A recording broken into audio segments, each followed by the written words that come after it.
Το 1989 το τείχος του Βερολίνου έπεσε. Το 1991 η Σοβιετική Ένωση διαλύθηκε σε 15 ανεξάρτητα κράτη. Η Ανατολική Ευρώπη αποτείναξε καθεστώτα που για δεκαετίες κυβερνούσαν μέσω φόβου και βίας. Ο κεντρικός σχεδιασμός απέτυχε παταγωδώς. Η πείνα, η καταπίεση, η καταστροφή της καινοτομίας ήταν τα αδιαμφισβήτητα αποτελέσματα. Η ζωή στη Σοβιετική Ένωση δεν ήταν παρά ένας αγώνας για τα βασικά: ψωμί, ηλεκτρισμό, ελευθερία. Οικονομολόγοι που μέχρι τότε υποστήριζαν το σοσιαλισμό, όπως ο Ρόμπερτ Χάιλιμπρούνερ, άρχισαν να παραδέχονται ότι τα επιχειρήματα του Λούντβιχ φον Μίζες και του Φρίντριχ Χάγεκ είχαν δικαιωθεί.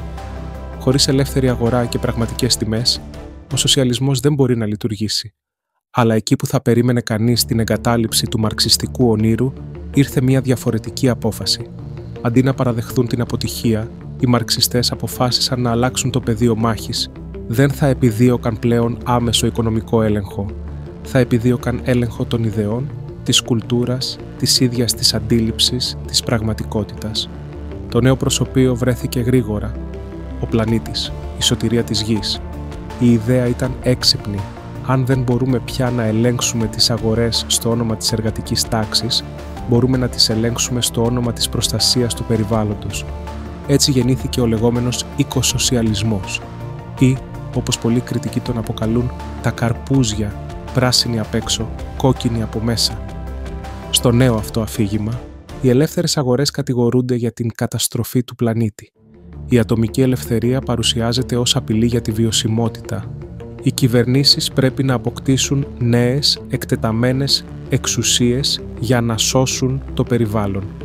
Στην πραγματικότητα, το ζητούμενο δεν ήταν η ισορροπία φύσης ανθρώπου, αλλά η αναβίωση του κεντρικού ελέγχου με νέο άλοθη.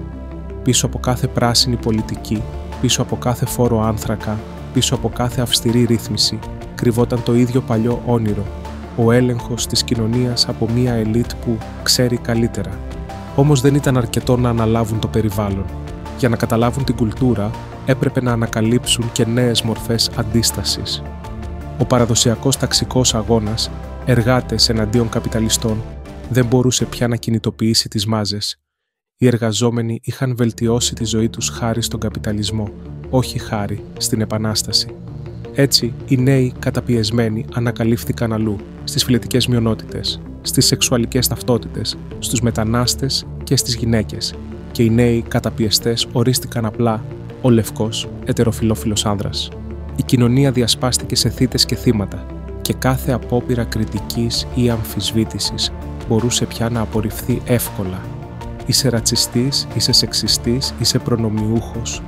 Ο στόχος δεν ήταν πια η δικαιοσύνη, αλλά η απόλυτη σιωπή του αντιπάλου. Η μάχη για τις ιδέες χρειαζόταν ένα οχυρό, και το βρήκε εκεί που διαμορφώνεται το μέλλον, στα πανεπιστήμια. Κατά τις δεκαετίες του 90 και του 2000, τα πανεπιστήμια της Δύσης μετατράπηκαν σταδιακά από κέντρα αναζήτησης της αλήθειας σε εργοστάσια ιδεολογικής εκπαίδευσης.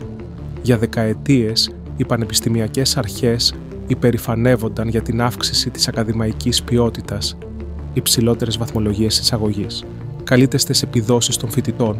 Όμως, κάτι άρχισε να αλλάζει. Τα κριτήρια αξιολόγησης παραμερίστηκαν στο όνομα της ισότητας.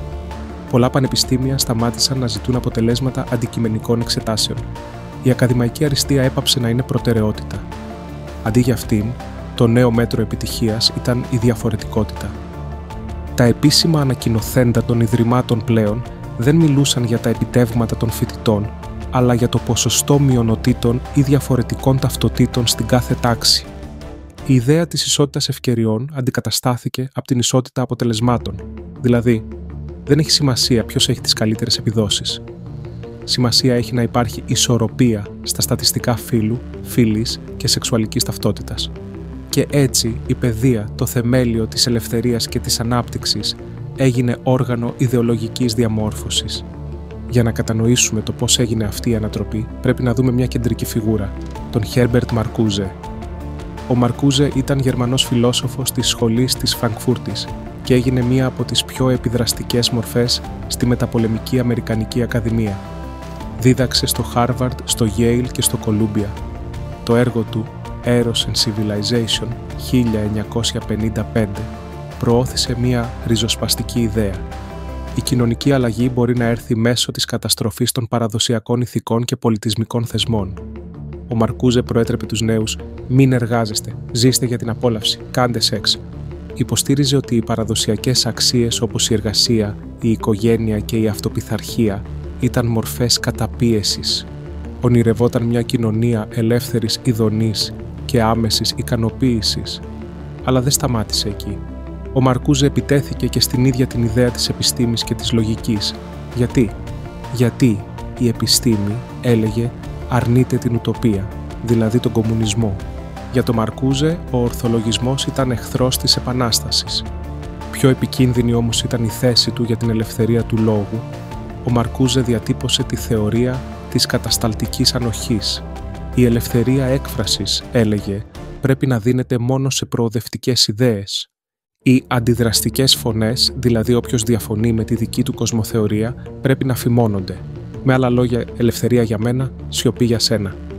Αυτή η διαστρέβλωση της έννοιας της ελευθερίας έγινε το θεμέλιο πάνω στο οποίο χτίστηκε η σημερινή κουλτούρα του cancel culture, της λογοκρισίας και της μονόπλευρης διαφορετικότητας. Σήμερα, οι ιδέες που γεννήθηκαν στα γραφεία της σχολής της Φραγκφούρτης και στα αμφιθέατρα του 60 είναι κυρίαρχες στις αίθουσες των πανεπιστημίων, στα ειδησιογραφικά δίκτυα, στα κοινωνικά δίκτυα, ακόμα και στις κυβερνήσεις. Η μάχη δεν είναι πια για την παραγωγή και τον πλούτο, είναι για τη γλώσσα, για την ταυτότητα, για τον έλεγχο της ίδιας της αντίληψης του κόσμου. Όποιος αμφισβητεί το νέο δόγμα, στιγματίζεται, φημώνεται, αποκλείεται. Η ερώτηση που μένει να απαντηθεί είναι: θα επιτρέψουμε να αντικατασταθεί η ελευθερία με μια νέα μορφή ιδεολογικού ελέγχου, ή θα υπερασπιστούμε την ανοιχτή κοινωνία, την αλήθεια, την ελευθερία του λόγου και της σκέψης? Η επιλογή ανήκει σε εμάς.